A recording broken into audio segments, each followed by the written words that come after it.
Welcome to the world of Marissa Marchan channel. A weekly serialized story full of heartfelt moments and relatable characters that will capture audience's attention. Coming to America, The Journey, Part 8.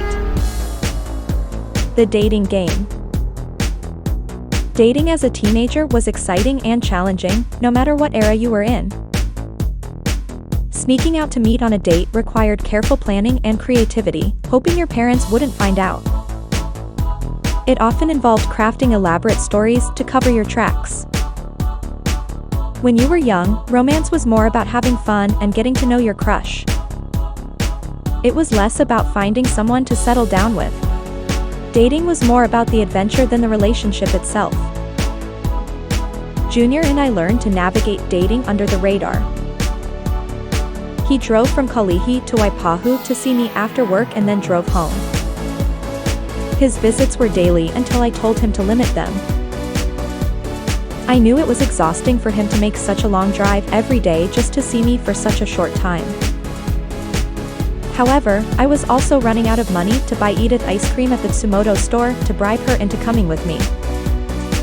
Junior always called me at 8 p.m., leaving me anxious. My family ate dinner at 7, and one of my responsibilities was washing the dishes. We didn't have a dishwasher, so after eating, I quickly cleaned my plate and put it away. I watched my family eat and secretly collected empty plates and bowls on the table when they weren't looking. This allowed me to finish cleaning up faster. Whenever someone left the table, I took their plates and washed them. It didn't matter that they still had food on their plates. I spared no mercy and quickly washed the dishes before they noticed. My family scolded me several times because they got up to get a drink, and when they returned, their plates were gone. Mom told me I had to wait until everyone had finished their meal before taking their plates away. She asked why I was always in a hurry. Mom said I wasted food by throwing it away when many children around the world were starving. Except for Tessie, sometimes, my siblings delayed their meals just to annoy me. They ate slowly on purpose, dragging out their meals just to see me squirm with impatience. I knew they found it amusing, and I tried to ignore their antics, focusing instead on the clock ticking closer to 8 p.m. My nightly routine turned into a race to finish my chores before Junior called. Tessie was an unexpected ally in my struggles and understood what I was going through. She made it a point to talk to her countless friends on the phone at 9 p.m. This was done so my phone calls would not raise suspicions at home. Her support made a huge difference, and I was grateful for her help on those frantic evenings. According to the old saying, if there is a will, there is a way. Junior and I slipped through my mother's watchful eye a few times. With my wit and creativity, I always got Mom's permission to leave home occasionally. During our first date, Junior and I watched Saturday Night Fever a few days before Christmas in 1977. It remained a memorable film for us since its release on December 16, 1977. It was the date my friends and I skipped classes to venture to the Ala Moana shopping center. It was also the same day Junior picked me up and drove me home from the mall for the first time. My favorite songs from the movie included Night Fever, How Deep Is Your Love, If I Can't Have You, and More Than a Woman. Whenever they played it on the radio, it brought back memories of our first date together. Our family celebrated Christmas Day at my brother Ven's house. Junior drove 18 miles to give me his present. I snuck out of the house and met him in his parked car a few houses down the street. For Christmas, he gifted me a Seiko watch and Avon Timeless perfume. He purchased it from his brother's girlfriend who sold Avon. Due to me not having a job, I gave my brother June's brand new shirt to Junior for his Christmas gift, since I had already spent my allowance on ditch day at the mall. I don't think my brother noticed that one of his shirts was missing because he had so many shirts. Soon, the Christmas break was over and it was time to return to school. I felt awkward breaking the news to my schoolmates about my new relationship. Maybe I was embarrassed or ashamed that it was too fast or worried about what they might think. I feared they would judge me for jumping into a relationship so soon. As I expected, my sudden boyfriend during winter break surprised them. The way Junior and I met and the length of our relationship piqued their interest. They became even more intrigued when I told them it was an unexpected encounter at a friend's house. My friends thought it wouldn't last. They joked that Junior and I were just having a holiday fling, doubting our seriousness.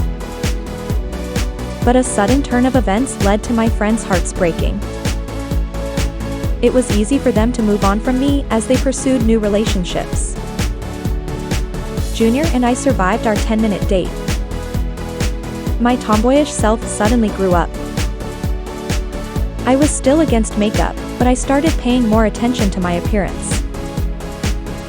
I've never been a fan of dressing up, but since I started dating Junior, I have styled myself using my sister's clothes. As soon as Loida and Tessie left for work, I raided their closet to find the prettiest blouses to wear. I made sure I didn't sweat or wrinkle their clothes too much while wearing them. I received compliments from my friends regarding the new look I was sporting. Once I got home from school, I put the clothes back in their closet as quickly as possible before they returned from work. My sisters never suspected a thing, and I had mastered the art of sneaking around undetected. It felt like a thrilling game, balancing the excitement of young love with the need to keep it hidden. The time had passed. Junior and I continued our rendezvous. We watched every memorable 1978 movie: Coma, The Fury, Damien Omen 2, Jaws 2, Grease, Invasion of the Body Snatchers, Halloween, Sgt. Pepper's Lonely Hearts Club Band, Superman, and more. Our family ate at home a lot. So, when Junior took me out for lunch, it was a feast. I tried foods I'd never had before. We went to Coco's restaurant on Kapiolani Boulevard and Kalakaua Avenue. Their food was delicious and the atmosphere was lively. Diners had the most mouth-watering roast pork I've ever eaten. McDonald's was the best place for Simon. We even ate at the coffee shop inside Woolworths at Fort Street Mall. Then there was Patty's Chinese Kitchen, of course. It was our first date destination after watching Saturday Night Fever, so we made it our landmark. When we had more than 10 minutes to spare, Junior and I cruised around town playing 8 tracks. We listened to his favorite rock bands: Journey, America, Foreigner, Chicago, and Loverboy. Music became the soundtrack of our love story, capturing the emotions and memories of each moment we shared.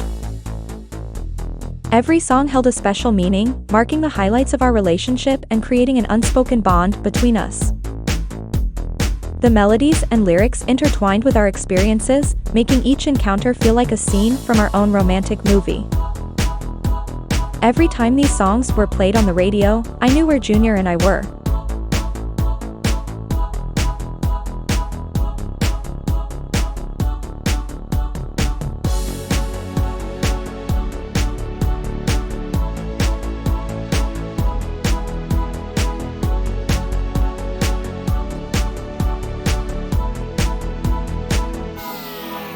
"1978 was certainly memorable for us.